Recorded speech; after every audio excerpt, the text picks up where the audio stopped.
Most of the world's population receives income as payment for their labor.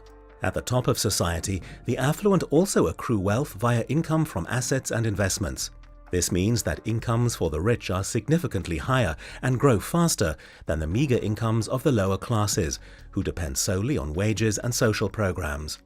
Especially striking is that the gap between the world's highest and lowest earners has widened dramatically in the past few years and keeps growing. Lending represents one driving force of inequality, in part because only people who are creditworthy, who can be trusted to pay the lent money back, receive loans. But the poorer the person, the more unlikely they are to receive credit, and even when they do, they must pay far higher interest rates. This is how banks hedge their risk, because poorer borrowers generally have no collateral to offer.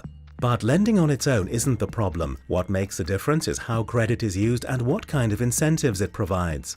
Microcredit, on simplified terms, represents a possible approach. In developing countries, it makes it possible for the poorest to engage in investments in order to become independent.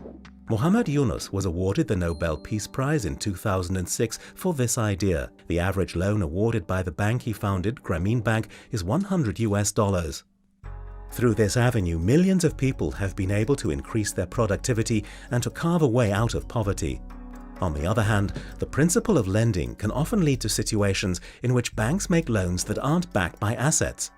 Government bank bailouts have motivated some banks to take on greater risks, since the state functions as a kind of insurance. If a bank encounters issues, the government will rescue it. If it then turns a profit, that money will remain in the hands of the wealthy shareholders.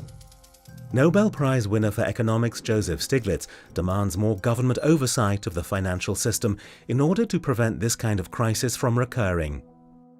What's actually happened, if we look underneath the surface, is that the government has de facto delegated responsibility for the creation and allocation of credit to private banks. These private banks are effectively making use of its trust, so we've privatized a key national asset.